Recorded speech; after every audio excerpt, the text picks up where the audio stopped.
Microdose, yeah. Microdose, microdose, microdose, dose. Microdose, microdose, dose. Microdose, microdose, dose.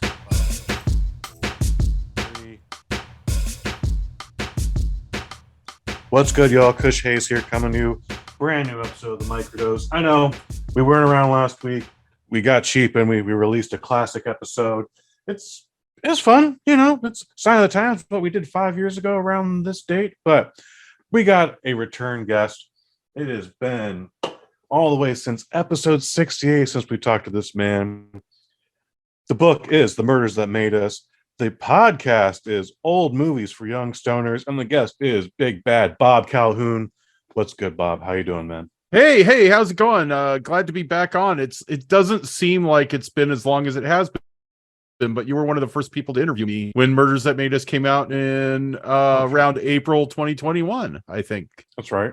Yeah, man. Yeah. And it was a great read, dude. I was happy to have you on. You and I actually have some old roots, despite the fact that I think we've brushed by each other's shoulders once upon a time with the Cow Palace, and that's been our actual physical interaction. But yeah, the no name wrestling show. Not only the no name wrestling show, but just the NorCal wrestling community.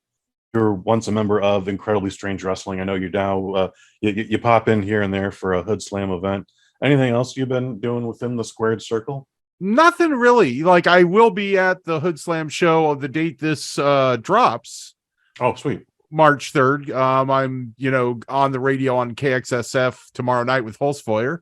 Count Dante will be on the radio with Holzfeuer tomorrow night at 8 o'clock, but this will be in the past by the time this episode of Microdose appears, so I shouldn't dwell on that too long. But we're going to be spinning. We did spin some a lot of pro wrestler albums, including the Macho Man one that's getting a new release in a vinyl release, purple vinyl, royal for the Macho King, royal purple. Yeah, and also Beauregard, who's always I believe he's this 70s wrestler from Portland, big influence on Roddy Piper's style, kind of forgotten because a lot of his footage has been erased and taped over the way they did on TV back in the day. And but he released a record in the early 70s, self-titled album, and it's just this kind of dirt head funk rock. But I believe that is the best pro wrestler album of all time. It's just, look him up online, Beauregard. He's got a song called Testify that there was this crude early 70s music video for that is on YouTube, and some of his other stuff is out there. Just really dirty rock that, the guy was obviously listening to James Brown when he recorded this, but it's still a rock album more than it has a soul influence, a blue-eyed soul thing going on, but it's really, really grindy and grungy and dirty. Okay, you have my attention, sir. We're gonna have to look that up on YouTube. Yeah, I definitely want to spin that tomorrow night. Some Beauregard and some classy Freddie Blassie, although there's a lot of cancelable stuff on I Bite the Songs and King of Men. Are these physical copies you have, or did you have to go to greener pastures? We're probably going to greener pastures for digital. I do have, and I need to find it before tomorrow. I do have a picture disc of the Jesse the Body single, a picture disc for Jesse the Body somewhere in my collection, and I will dig that up before tomorrow. I wish I had it here to show you, but I have that, and that'll be another one. I don't want to just go on and play a bunch of, or me and Matt, who's Matt Holdaway, or DJ Dynamat, whose show it is. We want to get a few more obscure tracks and not just spin a bunch of WWFE releases. When the Macho Man's Be a Man Hogan single drop 20 years ago now, the thing went hard, man. You're just some ill shit is about to go down, and nothing did, unfortunately. But fortunately, I don't know. What the Chronic is to Eazy-E, the Macho Man's record is to Hulk Hogan. It's a total battle rap record, bagging on Hulk Hogan. It's an amazing piece of work. I mean, I'm not sure I want to drive around listening to it all the time, but it's all the time. No, but on certain occasions, like Mardi Gras and Hanukkah. When you're that drunk at 2 a.m., it might make might make for a good listen. Yeah.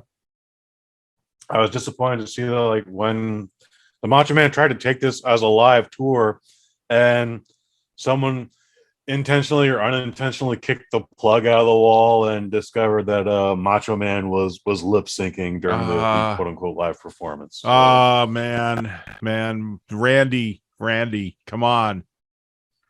You can't do a battle rap record and I don't know. The man is 54 years old when it came out. I think they would come a little slack, and he's been I lost you for there. like a decade. Yeah. But purple vinyl, we should all be so lucky. Count Dante still working on that purple vinyl release for the back catalog there. We can dream. It's gonna be a good one to pick up. Everyone should pick that one up if you're a fan of the Macho Man and of the hip hop. You're gonna like this purple vinyl. Old movies for young stoners. How long has this been a thing? I'm thinking about 6 monts now. Who came up with it? How long has it been a thing? Old movies for young stoners. We pair weed. We pair cult and classic films, usually before 1970, because that's where I think the biggest need is, with cannabis strains. So I've got Corey Sklar as co-host, and I've got a couple of members of the Franklin family. Greg Franklin is he directed Tig Notaro Drawn for HBO. He runs the animation studio, or has a piece of the animation studio, 6 Point Harness. He's their creative director, and his daughter Felina, who is the one young stoner really on the show, because she's 21 or going on 22. Gives us the Zoomer generation perspective. But yeah, a while back, Corey had me on Illogical Contraption, which was his radio show and podcast, and he just asked kind of innocently, like, hey, he's a millennial, he's about 13 years younger than I am, or 10 years younger, and he asked just for me to come up with old movies, kind of pre-1970 films that people should get stoned to, that stoners would like. And he said that millennials don't really know anything before the 70s or 80s. They just didn't, it wasn't really on TV like it was for Gen X, and so that idea stuck with me. I mean, and he is the co-host of the show now, so then just seeing like of the TCM Wine Club for a while, and that thing comes with all these, wine pairings with various movies, like, oh, you should watch It Happened One Night and drink this wine, and it was always like food pairings too, but then I just, like, once the dispensaries really opened up, I mean, when you used to buy weed, you just got whatever you could get, whatever your dealer had was what you got. So once dispensaries opened up, I started realizing that they make all these claims as to what the weed will do. I don't really want to sit. I know it's based on anecdotal evidence, and you can look at weed maps and see the reviews, and that's where they aren't doing double-blind studies or something to make sure this weed really makes a majority of people feel euphoric or something. But I'm like, what should you smoke when you watch Stanley Kubrick's The Killing, or Singing in the Rain, or any number of movies? We're all over the map. We do a lot of the kind of cult films and sci-fi films and horror flicks, but we also have done a lot just in our, like, 16 going on 17 episodes we've done since early last year. We've done a lot of very big classic films too, like The Red Shoes, which is trippy as fuck. And you should smoke weed. Don't ask me what the hell we recommended to it, because it's been almost a year. I'd have to listen to it again. But The Red Shoes from 1948 is this trippy movie where reality and fantasy and the show on stage becomes the reality, and all this weird stuff happens in it, especially near the end. So in Singing in the Rain, I mean, musicals are really the trippiest genre, because music just comes out of nowhere and everybody starts singing and dancing and acts like it's normal. It's like if flash mobs were even more real than they became. That's what musicals are like. So we've done like some top 100 sight and sound classic films, but we've also done Rat Think a Boo Boo and The World's Greatest Sinner. this really weird movie from the early 60s by Timothy Carey, who's the guy. He's this like character actor from the 50s and 60s that Nick Cage gets all of his shtick from, really. Like, really? He's like the proto Nick Cage, really. When you watch him, you're like, oh, this guy. Mr. Cage has watched, Mr. Coppola has watched a lot of Timothy Carey. And I think he did audition for Carey auditioned for parts in Godfather 3 or maybe the other Godfather movies, but he was like this psycho. Even Carl Malden once got in a fist fight with him just filming Marlon Brando's One-Eyed Jackson. You expect Marlon Brando to get in a fight with somebody because he's on the edge, but Carl Malden doing American Express commercials and Rice-A-Roni and stuff, Carl Malden seems so respectable for him to be driven into madness. So so we've been pairing weed with cult and classic films since it's been about a year. We started in early 2022. Yeah. So after writing Murders That Made Us, true crime, it's like, oh, why don't you do more true crime? And it is depressing.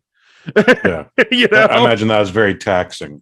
Yeah, rape, the soul and the brain. Just I mean, if if Discovery was throwing, six figures at me to produce TV, I would still be doing true crime. But we all have our day jobs and stuff, and to keep doing that, you're just punishing your brain and your psyche. I'm glad I wrote the book, and I'll probably do something else with it. But after writing it, smoking lots of weed and watching Forbidden Planet seemed like the way to go. I had the pleasure of prepping for this show last night, and I listened to the episode about the Three Caballeros. And while I've never seen the movie beginning to end, when the Disney Channel first became a thing in the 80s, and it was a pay channel back then, you had to pay like $4 for it. Like, Disney would start something at noon, but like a feature was still only 71 minutes for most of their catalog. So then they still had to fill 20 more minutes. So there you would see things from the Three Caballeros. You would see things from Fantasia. You would see, they would just show oh, here's Walt Disney showing off his plans for the Epcot Center that's coming out in 10 years. As a child, you have no concept of time. So when you said the Three Caballeros, it was still 1943, 1947. I was like, wow, no way. Yeah, it's World War II propaganda, and it's like this. When you watch too many old movies, and you watch these World War II movies, there's all these World War II movies that are basically teaching different kinds of white people how to tolerate each other or how to get along. There's a guy from Brooklyn, probably Jewish, maybe Italian. There's maybe a Latino guy from either Florida or California. He's the most non-white person there, usually played by Ricardo Montalban or Ricky Ricardo, Desi Arnaz. Then there's a Southern guy, like a pro-Confederate Southern guy, and is somebody from the Midwest, and is some Greek American, and they all have to get along. And so this movie comes out of that cycle, that tradition. So it's a movie that Walt Disney was contracted to make by the US government. He made 2 films in this cycle, and it's teaching Americans how to embrace the Brazilians and the Mexicans, Brazil and Mexico, because they are our allies in the fight against Nazi Germany and Japan. And they sent fighter squadrons and things there, and it's like this cool thing for the animators and everybody, because they got to go to these countries and visit all these South American and Latin American capitals, outside of Brazil and stuff. They went to Argentina and other places, and the movie is really a series of these kind of short propaganda cartoons about these other countries, teaching Americans yes, those people down south are human beings too, and we should respect them and stuff. But of course, the shorts are kind of racist and stereotypical and things. And Donald Duck, they're flying around on this flying serape, and Donald Duck is just lusting after all the Latina babes and chasing them around, because there's live action matted with the cartoons. When I first saw that movie's kind of profound for me, and it's why it's in one of the earlier episodes. Also, we have an animator as one of our hosts, and we should do many more animated films than we do, and he knows about all these things, Greg Franklin. But we and he can say profound things about them from a technical standpoint or an artistic standpoint. But when I first saw Three Caballeros at an assembly at my grammar school in the 70s, and it was still saying that. Yeah, they wheeled it out. They projected it in the auditorium or the lunchroom or whatever, the makeshift, the multi-purpose room, because I didn't have a school that had an auditorium. Right. It was Garfield School in Redwood City, California, and they were still showing this thing to school kids in the 70s, probably into the 80s, to get basically white kids to get along with Latino kids, because I went to a school that was maybe half and half Caucasian, half Latino, mostly Mexican American. And and so it was still being this, look, you should, they're just like us. Yeah, hey. They're people. They're human beings. Yeah. I mean, all the kids loved it. I mean, we didn't think about how racist it was, and I don't think anybody was upset about it. Any of the Mexican American kids or Central American kids there. I mean, I don't know. I haven't really talked to these people in 40 years, so maybe you didn't take a survey. We didn't take a survey or anything, but yeah, it was still being used for that purpose. And I mean, did we want to do math? We didn't want to do math. We'd much rather watch Donald Duck perv on Carmen Miranda's little sister, her younger sister, who's in the movie, and everything else. So it was funny to us at the time. We were 8 years old, so did it foster a greater sense of community? I don't know, maybe. But yeah, that movie, it is Disney Plus. I mean, maybe the material's problematic. Pinocchio is one of the most frightening films ever made, and I still hope to do an episode with Pinocchio, juxtaposed against Night of the Living Dead or Roman Polanski's Repulsion, or maybe we'll go into 70s and 80s and find the first Evil Dead or something and do a which movie is scarier panel. Are you talking about projecting both movies on top of each other? No, it's just double feature. Just an episode that we'll talk about, and we'll debate which movie is scarier, with Pinocchio lined up against Dawn of the Dead or Night of the Living Dead, or these kind of consensus scary movies of the past. The Exorcist, maybe Pinocchio is still scarier than Night of the Living Dead. Probably, if we ever are going to do The Exorcist, it's going to be debating whether it's scarier than Pinocchio. I mean, there's no need to do The Exorcist. Everybody knows about it, but I don't know. Maybe people do need to know what weed to smoke with Linda Blair's head spinning around as she pukes green vomit. That's a public service. People need to know what weed to smoke with that movie. The Exorcist, I've seen all sorts of old propaganda material for it, where they interviewed people coming out of the theater, this is the scariest thing I've ever seen. When she turned her head, oh my god, I vomited, I passed out, I needed a doctor. All that shit is fascinating to me. But I would finally see The Exorcist, and it was the edition they didn't want you to see, or whatever layman's terms, a director's cut that wasn't a director's cut. But anyways, I fell asleep in the middle of it. I was in the comfort of my home. I was with my friends, and I woke up and I was like, oh, she's now masturbating with a cross. Oh yeah, that's the thing. Oh my god. But I was very nonplussed by The Exorcist. But there was a 30-year gap when people didn't know better, and today. Yeah. I don't, to me, I don't know if anything, there's stuff that's more disturbing that's come out since, definitely. Yes. Yeah, like Human Centipede type stuff, or even some of the stuff in the Saw franchise and things. But I don't know. I'm of the generation that was terrified of the idea of that movie, because we had been told it was the scariest thing, and pre-video. I mean, I've seen it in the theater. The edition you saw, I don't think is as good as the original theatrical. Everything that they put back into the movie in that edition, you could see why they took it out. It's kind of like those scenes with Han talking to Jabba in the Star Wars special edition. Yes. And Harrison Ford's acting is just not that good. And it's okay, you made the cut because he's really wooden in those scenes. And whether you could mat in a baby Jabba or not digitally, it's it just wasn't that good to begin with. And it's But they keep on cranking out these different versions of these things, and it gets them a brief kind of art house theatrical run. Well, I think that Exorcist, I saw that in the theater too, but I've also seen the original cut. So yeah, I don't know.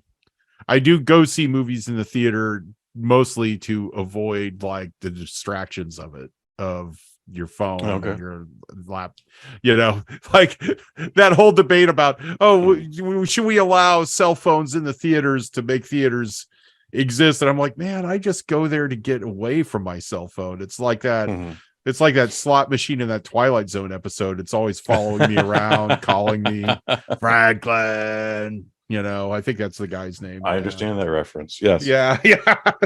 Hopefully a few people listening to this will understand that reference. How has your theater going experience been since the pandemic has loosened up? And there are different dates about when it loosened up. But let's just say since the last 7 months, since May, are you going to see any blockbusters, or are you just going to the theater in general outside of it's retro night, I'll go see The Exorcist? But I mean, I've been doing I went to Noir City last month at the Grand Lake, where it was all movies from 1948 and shown by Eddie Moeller and the other Alan K. Rhodey, the other people from the Film Noir Foundation, and it's all just film noirs, and it's all movies that are 70, 80 plus years old now. So I've done that, and I've gone to BAM. So very few cell phones at that screening is what somebody might club you with a cane if you tried to whip out your cell phone while the movie was showing. I would love to see that. That would, but we wouldn't know about it because it wouldn't be on TikTok, because nobody would have a cell phone. But I've gone in since the pandemic. I mean, I have gone to see several blockbusters. So I saw Top Gun Maverick in the theater. I saw Elvis. That was a movie we were definitely behind for old movies for young stoners. Corey Sklar identified that coming out, and it's like we even had an Elvis episode with Elvis in it built around that. But I saw Nope. Elvis is there? Nice. Elvis, we got an episode. Yeah, our Elvis episode is which episode is that? Season 1, episode 8 with Roustabout and The World's Greatest Sinner. So it's one Elvis movie and one movie that's kind of about Elvis Panic. But I saw we saw The Northman, and I saw Everything Everywhere All at Once and Nope.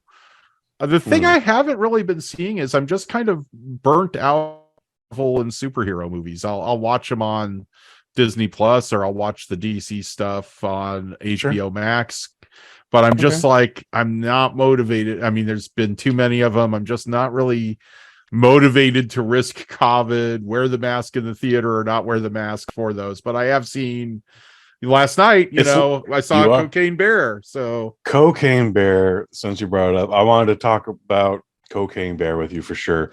The trailer came out, I want to say 4 months ago, maybe even 3 months ago, but it was one of those things. Was like, oh my God, this and Megan are coming out in the first few months of 2023. I cannot wait. Megan did not disappoint. Cocaine Bear, only slightly disappointed, but it's a fraction of a hair of a fingernail. I still walked away super, super happy with it. Cocaine Bear could have only disappointed, and it still came out a positive. It's one of those things where we're coming back to the man versus animal attack films from the late 60s, mid 70s. How did Cocaine Bear rest with you? I've already given a review for this on the Waffle Box 3 days ago. Cocaine Bear, I would have seen it anyway because it's Ray Liotta's last film. So yes, it would have just been, no matter what it was. But no, Cocaine Bear, I think I went in with low expectations and came out. I don't want to gush about it too much. I don't want to make it sound like it's got flaws. Like that Elizabeth Banks is the second coming of Sam Raimi, but she gets way closer to that than I thought the movie would. I loved the movie. I enjoyed it. Maybe it needed a higher body count. I kind of thought from the snippets of reviews I read that I expected more of the main characters we see to die in it than okay. So I mean, what there is some good gore in it, or digital gore, and I don't really want to spoil anything for people, but But yeah, it's I had an immense amount of fun at the Bayfair Cineplex in San Leandro. We went to the theater. Me and my wife went to the theater of Least Resistance. She loved the movie as well. And great cast all the way around. Glad the movie did, like, besides Leota, like Leota's the biggest star in the movie, really. It's got Ice Cube's kid and what's his name? What was the guy's name? Alden Erhan Rich, the dude who played Han Solo. Yeah, he was on my mind because I watched the Coen Brothers movie he did, Hail Caesar, which is set in the golden age of Hollywood at an MGM type studio, and he's like the singing cowboy star that all of a sudden gets pressed into making like these kind of tuxedo kinds of movies with like sophisticates and tuxedos, kind of Nick and Nora kind of stuff, and he's terrible at it, but he's so good in that movie. And I watched that recently, and I watched this other movie, what is it, Rules Do Not Apply, I think, with Warren Beatty. It's like this last movie directed and starring Warren Beatty, where where Warren Beatty plays Howard Hughes, and Aaron Reich is like one of the drivers he employs to drive all these starlets around. It's too complicated. The plot's too complicated. I like the movie, but watching him in that Hail Caesar and the Warren Beatty film, I'm like, man, this guy was really good, and Han Solo totally ruined him. And then I'm watching Cocaine Bear, and I'm like, who is that? Oh my God. I didn't recognize him. Yeah. He's just I mean, I don't know if he method acted and he looks like that guy he's playing, or if just this is what he looks like post Han Solo. I'm like, this guy, if this guy was 10 years older, 20 years older, he would be, if not a big star, he would be this actor people would talk about. He just had a kind of star-like charisma in those other films, and he's really good in them. And then there's just not a place, because Han Solo underperformed, and it was maybe a bad idea to make a Han Solo prequel with somebody else. Nobody could have. There's nobody alive who could have made that thing work. That it kind of. But hopefully, Cocaine Bear, it's doing well enough, so hopefully everybody gets a shot in the arm from it. It sniffed up 23 million at the box office, according to Variety. I love that you use that word. I'm not a cocaine guy. They used it. This movie is getting away with so many cocaine puns. It's definitely ridiculous. I'm not a cocaine guy, but I appreciate all the humor involved with it. Like during the Super Bowl, it's the Pepsi halftime Super Bowl starring Rihanna, and Cocaine Bear. He retweeted and like, Coke is better. I did not see that. No, but yeah. I loved Cocaine Bear. Everybody in Cocaine Bear. Glad it's just got a bunch of people from basically prestige cable shows in the last 10 years in it. Ray Liotta, if you look at his IMDb page, he has, after this, 3 more post-mortem films coming out. I'm not 100% sure if this was the last thing he filmed, but he's still got 3 more. Much like Tupac, he's still got much more material coming out. And I think that's still a good thing. But Ray Liotta was fantastic in this. I love his look. I love the it's not a mullet, but just how long his hair was. I love his leather jacket, the medallions he's wearing. It's crazy that he even spoilers be damned, whatever. He rifle butts a bear cub, and you're just like, oh shit, what the fuck, man? As glorious as he is, that's the one thing I'm like, oh damn, man. He is the most despicable version of that quintessential Ray Liotta character from Something Wild, from Goodfellas, from anything he's ever been in. This is like that guy played as the most rotten version of that guy. I mean, Ray Liotta's made a lot of movies, and he's kind of toiled in low budget films. He goes from low budget projects to stuff with a little more prestige to it every now and again, because he was a very good actor. And, he has the Scorsese cred and other things, and the Jonathan Demme cred. I mean, so people do want him to be in things like, better thought out projects, but he's done definitely a lot of lower budget stuff. But he is, yeah, so maybe he's more evil in other things, but I think this was the most despicable Ray Liotta character that he's done. And if he goes out on that note, I mean, power to him. I wish there was more of him in the movie, but Yes. I would probably say that about almost any other movie he's in. Okay. Yeah. No, I also left the theater thinking I wanted more Ray Liotta, and I think that's a great thing because the first rule of show business is always leave them wanting more. We didn't get too much Ray Liotta. We got just enough, but we wanted more, and I think that's the best review I could give this. Carrie Russell, though, she's mom, quote unquote mom, and I think she's throwing off heavy Linda Carter vibes in this. What do you think?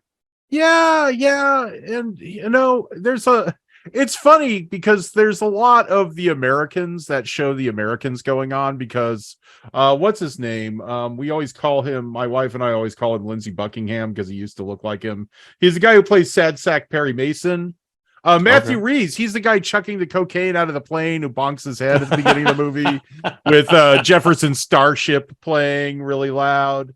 And he's in it. They were both in The Americans together. And Margot Martindale, she was like a Russian operative in that, or Soviet operative in that show too. And she was also pretty good as a villain in one of the seasons of Justified. So, yeah, I always think you're better off with those cable prestige drama stars rather than actual movie stars in these things.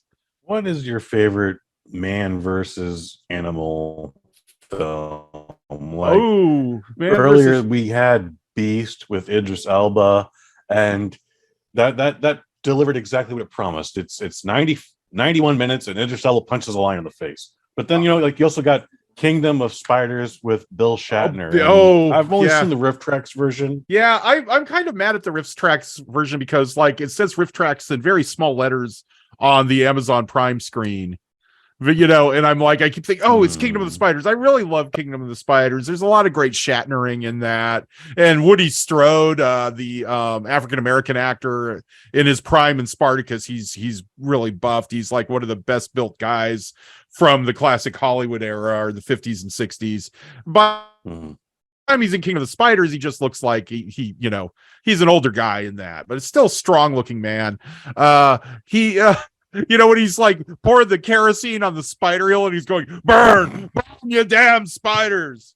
That movie's great. I mean, I'm ancient, so I saw Grizzly in the theater, which Grizzly is basically it's a ripoff of Jaws, except with a bear in the woods instead of a shark in the ocean. They after Jaws was big, every low budget exploitation filmmaker just took the pattern of Jaws, stuck some other animal in it, had a bunch of teenagers or vacationers getting killed in various ways.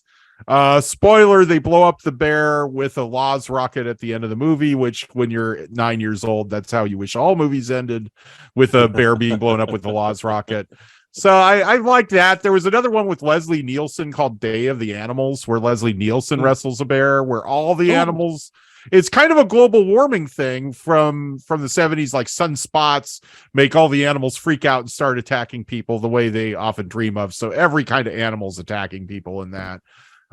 Probably my favorite man against nature movie, to get technical, and this is like a real deep cut, would be The Naked Prey with Cornell Wilde, and it's from the mid-60s, kind of more like Tarzan era stuff. And he's like a white hunter, and for some reason, he's guiding a party of assholes, like kind of South African assholes, and they piss off the Africans, like Zulus or something. And they set them loose, and of course the guys he's guiding all get taken out really quick and tortured and killed. It's probably racist as hell, but he has to go through barefoot, in a loincloth through Africa, where just everything is trying to kill him. Lions. But I loved the Idris Elba movie too. I loved Beast, right? I loved that. Yeah, I just watched that on Prime. I missed it in the theater, and high praise for it. I after watching it on TV, I wished I went to the theater to see it. It's people really bagged on that movie when it came out, like, oh, what's this doing? But I saw it. It's like much like Cocaine Bear.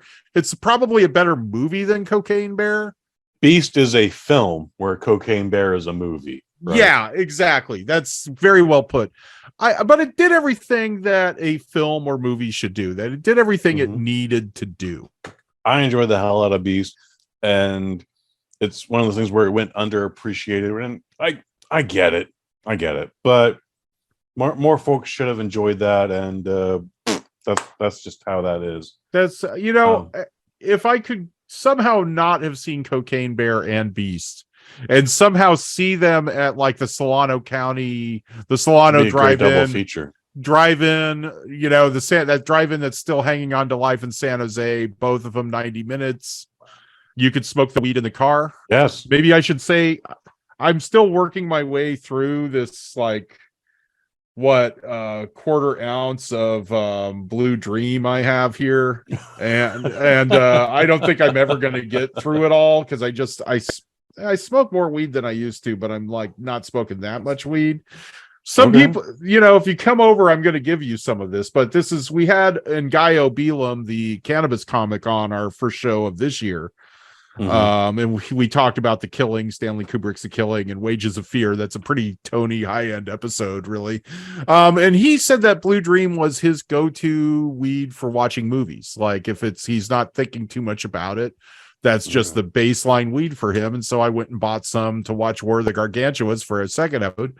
And I'm really loving it. I'm like more of a sativa guy anyway, because that's all there used to be when I first started smoking weed as a teenager. So when you watch old Star Trek episodes or old sci-fi movies, that's really what you want. So I figured Cocaine Bear, I'm not going to do cocaine. I'm going to do it old school. I'm going to just smoke some in the parking lot before going into the multiplex. And it worked. It did what it needed to do for Cocaine Bear. Put me in the right place for it. I texted a bunch of people, as I usually do after I see a premiere. And I was like, this movie was awesome. And one by one, they all responded. But one guy was like, could you tell if the crowd was on cocaine? And I was like, well, one, I didn't take a survey. But two, I feel like this is the movie you take cocaine afterwards. Like, you don't want to be just stuck. Yeah. I've never done cocaine. I accidentally once smoked it. That's a whole story. Was it Cocoa Puffs with weed? I thought it was weed. But this was high school and we didn't know any better. And anyways, it was a great time, but not important. That's I sincerely think you don't want to take cocaine before this movie or during this movie. You want to take it after this movie.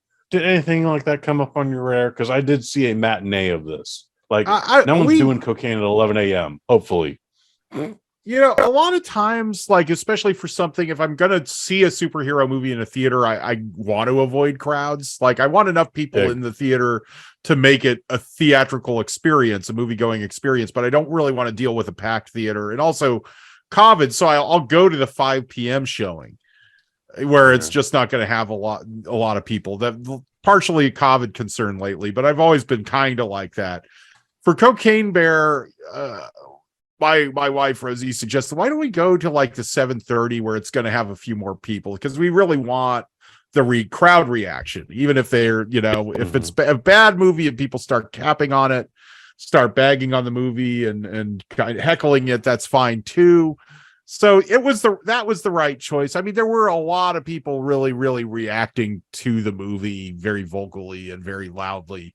I don't know if they were wired on coke or not. I mean, it wasn't like when I saw Rush in the 80s and all these jock dudes surrounded the guy in the middle with the mirror and the coke and the razor. Like, there was nobody chopping up lines on a mirror and, rolling up a dollar bill and shoving it up their nose and doing, I don't know I didn't go into the women's room or the men's room during this film. The movie's too short.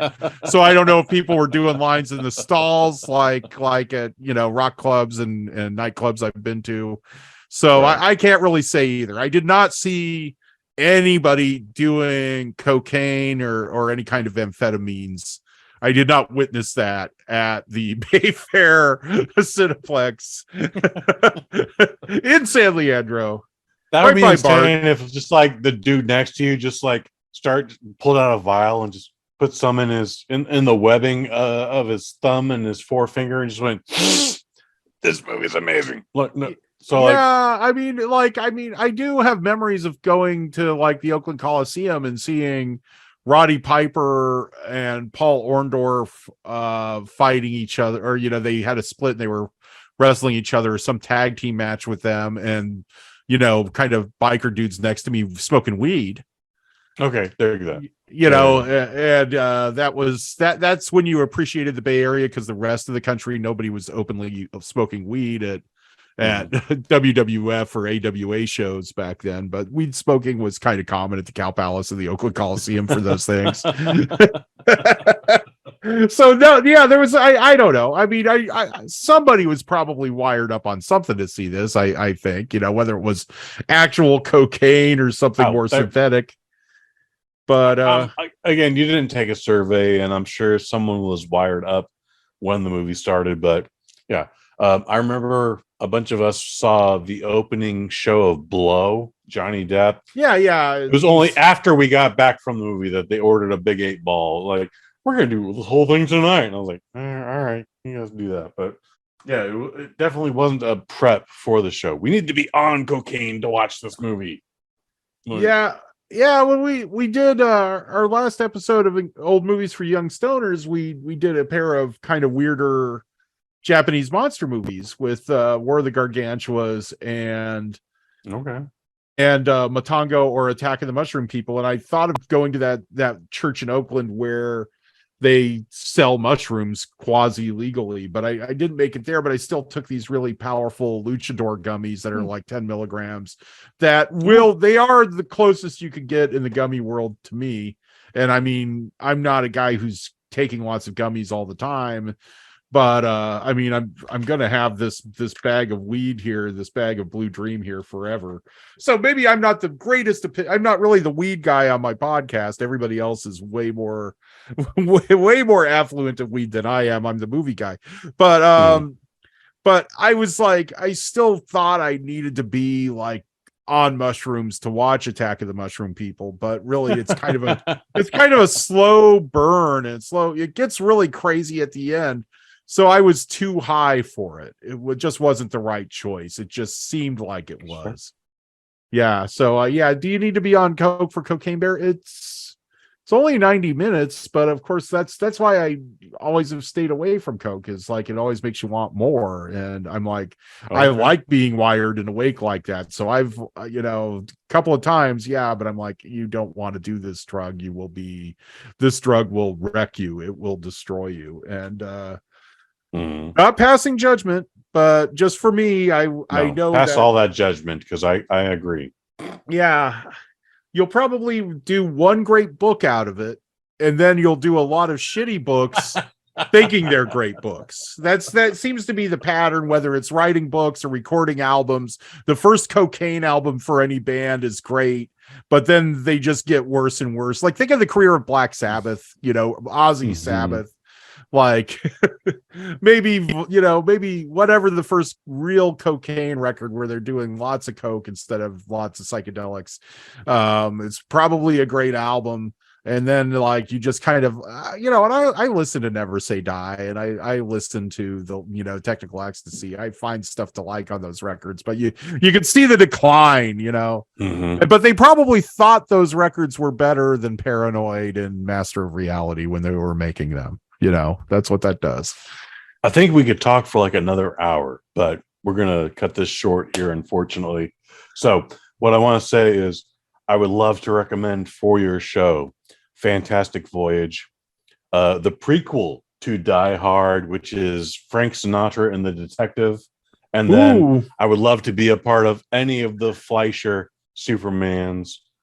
I just pushed that on you. So I still stand by that.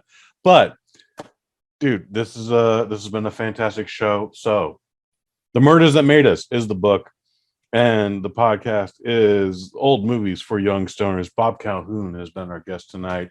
You can find more of Old Movies for Young Stoners on Twitter at OM4Y Stoners. They got a thing on SoundCloud too and Spotify. You can look that up. This has been a great episode, sir. Thank you so much. I do a thing here as well. Check out the Waffle Box. It's the original Waffle Box. You accept no substitutes because it is the best part of Wednesdays. Me and friend of the family, Mike Fish, we talk about everything and nothing at all. And I hope you can be a part of that. Check us out on Spotify and all the major podcast platforms, as well as YouTube. And yeah, man. Bob, you want to promote anything else real quick? No, that's it. Old Movies for Young Stoners. We are on your favorite podcast app. Apple, SoundCloud, Spotify, Amazon Music, hopefully all of them. I think we've got them all covered. Booked, like you said, Murders That Made Us. And the ISW book, since we talked a little bit about that, the Incredibly Strange Wrestling book is Beer, Blood, and Cornmeal, and it is available online. So, or you can find my website, murdersthatmadeus.com, and order it from me, and I'll sign it and mail it to you. That's what's up. For Bob Calhoun, I've been Kush Hayes. You've been you. Microdose, microdose, microdose, microdose, microdose, microdose, microdose, yeah, microdose.